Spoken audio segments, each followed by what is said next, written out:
What if we take the best aspect of every single Tomb Raider game and stitch them together? Would we get the ultimate Tomb Raider game? If it happened, here's what I'd love to see.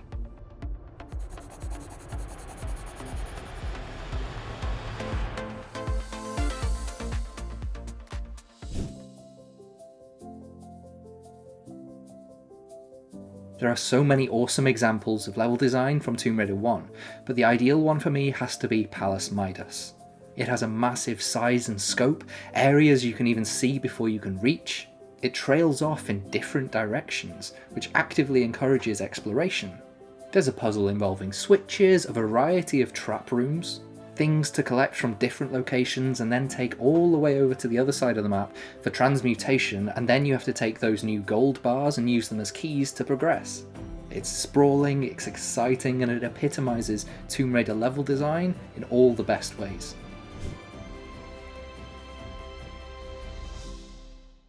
Continuing with the vibe from Tomb Raider 1, Tomb Raider 2's atmosphere had Lara isolated and against the elements.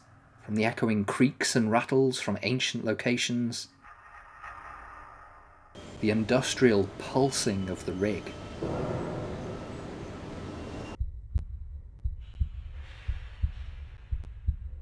and the ethereal, otherworldly shrieks and whispers from the Temple of Xi'an.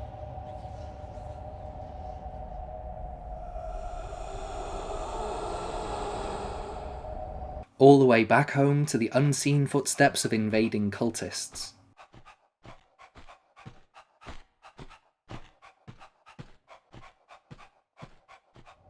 Tomb Raider 2 struck the nail repeatedly on the head when it comes to immersive, creepy atmosphere.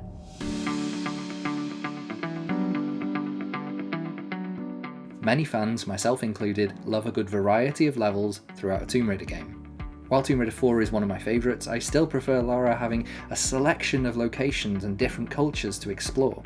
Ancient tombs and temples, exotic locations, mountaintops, the dark underbelly of a city, the depths of the ocean, ruined castles, palaces, cisterns.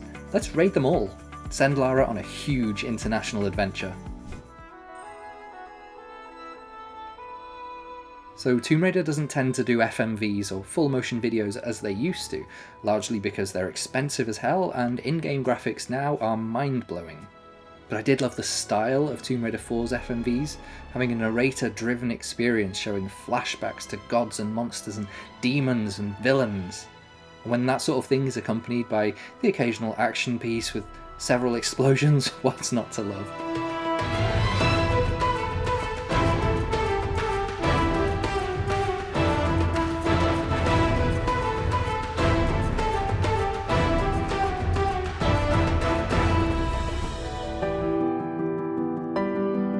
Showing different parts of Lara's life via flashbacks is something that I've always been fond of. I loved it starting off Tomb Raider 4, I loved the sort of missing tales aspect of Chronicles, I loved that level in Legend, and again in Shadow when she's there in her manor. Every single time we see it, it has a certain charm about it, and it's something that I'd love to see again in future. Because with the apparent unified timeline, Lara's past just got a whole lot bigger and jam-packed with potential for untold stories. Truth be told, I'm just dying to see more of Lara's story with Von Croy.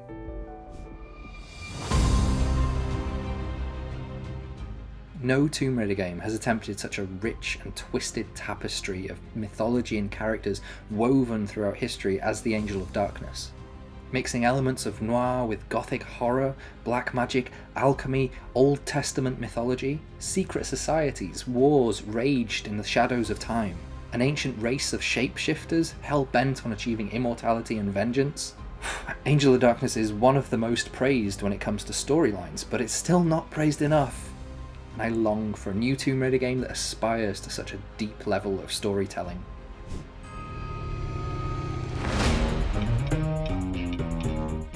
Running around and jumping in Legend was fluid as heck. Emotions all tied together and they delivered a really easy navigational experience. There was a fair bit of animation clipping, but overall that can be forgiven for something that was an objectively very fun experience. Being able to run and jump and swing and tumble and dive with ease. Lara looked awesome while doing it, and she had an athletic grace that I would really like to see return.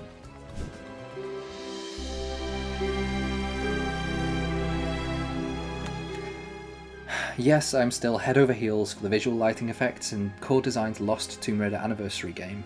I loved how it looked in photos before we got to play it, and now we've actually got a chance to play it, I love it even more. The lighting hits in all the right ways, adding cold and warmth where appropriate, along with a load of alluring colour to add to the magic and mystery of these old familiar haunts. It felt like a really adventurous visual take, and such bold, evocative colours in a future game would be most welcome.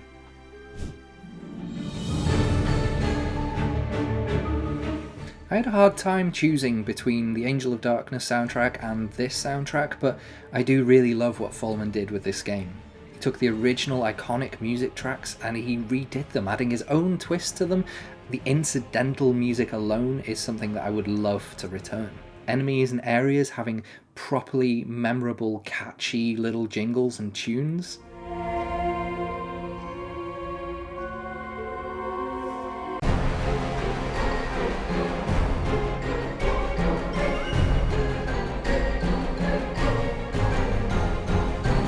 For me, this is one of the games with the most memorable music, and that is something that really needs to come back, because music and nostalgia and how you feel about a game and what you hear is just as important in terms of immersion as what you see.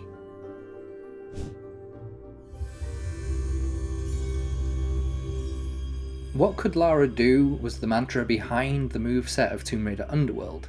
Being able to run and jump and do gymnastic moves, aiming at different enemies simultaneously, bouldering, shooting while clinging onto ledges, rappelling, wall running, swinging, diving. A massive moveset paves the way for some pretty creative methods of traversal, and then that paves the way for some really creative level design. And I'd love to see more of that thinking when it comes to Lara in future.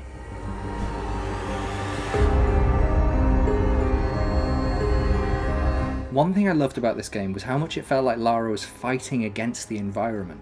Lara versus the wild. A hostile landscape full of some really nasty settings. Flooded caverns, pools of blood, river rapids, and a seemingly sentient storm.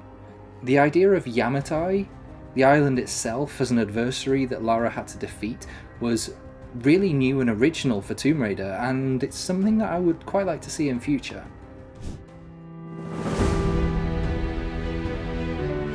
Microsoft injected money into Rise, and the visuals really show that, particularly during cutscenes.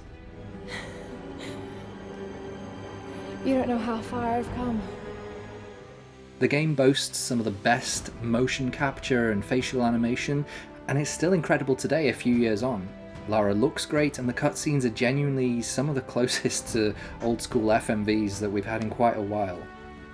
With the next Tomb Raider game likely debuting on next-gen consoles, but to be honest, by that point I hope it'll be current-gen consoles, I expect we're going to see something pretty visually spectacular when Lara comes back.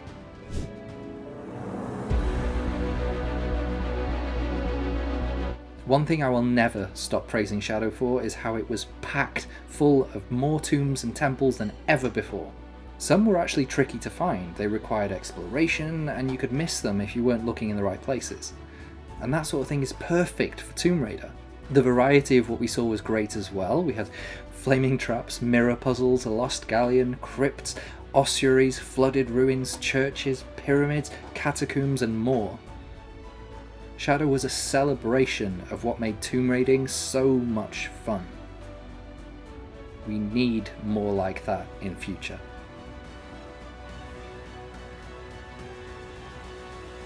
And that's everything. These 13 things, if put together into one game, for me, would probably make the best Tomb Raider game ever. And in reality, crafting the ultimate Tomb Raider game is a Herculean task. No single game will ever please everyone, of course. So what do you think? What aspects of Tomb Raider would you stitch together from every game to create the ultimate adventure for Lara? Tell me in the comments below, and I'll see you next time.